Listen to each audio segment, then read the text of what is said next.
Hey, did you know that in 1924, Virginia made it illegal to call yourself Indian? That's right. Specifically because too many indigenous families still own land. Walter Plecker ordered clerks to rewrite birth records, change Indian to colored, and declare entire tribes extinct. People didn't disappear. The paperwork erased them. Paper genocide. This is textbook paper genocide. The more you know. Walter Plecker. Walter Ashby Plecker was an American physician and public health advocate who was the first registrar of Virginia's Bureau of Vital Statistics, serving from 1912 to 1946. He was the leader of the Anglo-Saxon Clubs of America, a white supremacist organization founded in Richmond, Virginia in 1922, a eugenicist and a proponent of scientific racism. Plecker drafted and lobbied for the passage of the Racial Integrity Act of 1924 by the Virginia legislature. Let's stop right there, because what's the Racial Integrity Act of 1924? In 1924, the Virginia General Assembly enacted the Racial Integrity Act. Remember, Walter Plecker founded this, which reinforced racial segregation. It also pushed the one-drop rule. I just need to throw that in there. By prohibiting interracial marriage and classifying as white a person who has no trace whatsoever of any blood other than Caucasian. Critical race theory. The act, an outgrowth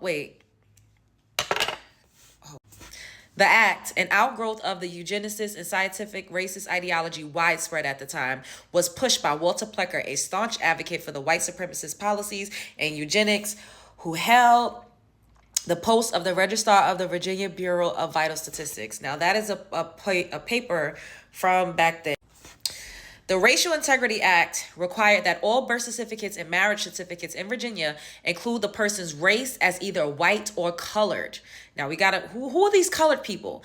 The act classified all non-whites, included Native Americans, as colored. Wait, we gotta stop there right quick.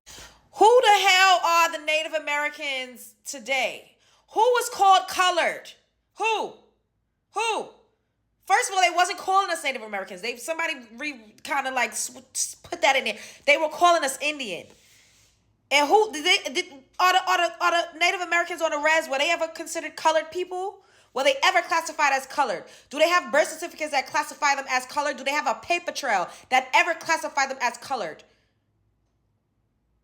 Yes or no? Quickly. The act was part of a series of the racial integrity laws enacted in Virginia to reinforce racial hierarchies and prohibit the mixing of races. Other statutes that included the Public Assemblages Act of 1926, which required the racial segregation of all public meeting areas. He basically started the Jim Crow movement, the Jim Crow era, should I say. And a 1930 act that defined any person with even a trace of sub-Saharan African ancestry as black, thus codifying them, the so-called one-drop rule. How was anybody able to prove that anybody has sub-Saharan African ancestry back in the 19 blood clot 20s? There was no way. They just went based off your phenotype and your complexion. And you know, this is for the raccoons that love to date out. This is for the raccoons. Y'all need to thank the black women for being able to marry your Beckisha and your Mandy Moores in them. Because if it wasn't for a white man advocating for interracial marriage, you wouldn't be able to date outside your race. For the ones that y'all love to call a bedwench, you wouldn't be able to say, oh, that's just my preference. So y'all better say thank you to black American women for even being able to lay down with your oppressor's daughter. In 1967, the act was officially overturned by the United States Supreme Court in the ruling Lovin versus Virginia. In 2001, the Virginia General Assembly passed a resolution that condemned the act for its use as a respectable scientific veneer to cover the activities of those who held blatantly racist views.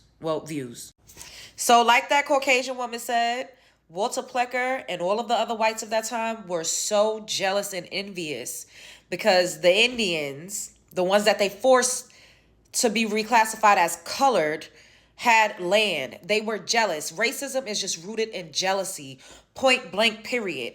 And you could also do a quick Google search And Google, y'all love the, oh, Google, Google. Google is nothing more than a search engine that points you in the direction of other types of resources, books, papers, articles, all sorts of things that were written by actual scholars. It points you to primary resources. So let's not even go there. And you can find a primary resource that will show you that Black American people that were once classified as an Indian, a colored, a mulatto, Black, African American in the late 80s, we owned over 20 million acres of farmland in the United States of America. Over 20 million. Let that sink in. Straight out of slavery. First of all of us were not slaves. There were a lot of freedmen that had colonies. Y'all have to do y'all's research. All of us were not on a plantation, and a lot of us that were on plantations were prisoners of war. There were wars going on. We fought. And I'm going to show you a video because y'all believe the Caucasian more than y'all believe us. Y'all just like to call us pretendians when the pretendian is literally the white person that paid $5 to be on the dolls rolls. But anyways, that's neither here nor there. We owned all of that land in the early 1900s. Let that sink in. How the fuck were we able to pull that off straight out of fucking slavery? Just a couple generations removed from slavery. That's why they had to create these laws, these fake treaties. They had to lull us to sleep and fake us out and run in packs like rabid dogs to attack us when we would be walking by ourselves. They did these things very strategically. It's not because they're smarter or because they have more manpower or because they're stronger. No, they're more conniving, more evil, and they lack empathy. They literally was able to stand around with their children. There's photographic evidence of this. Watching Black bodies hang from trees. And white women participated in this too. Slicing off the limbs, the appendages, and taking it home as souvenirs. These things were happening not that long ago. There's literal photographic evidence. There's probably video evidence too, but I don't think they bold enough to let that shit out. Who is who? I ain't never heard of no Indian on the reservations being called a colored person. Have you? I know this is long. Spread love is the Brooklyn way.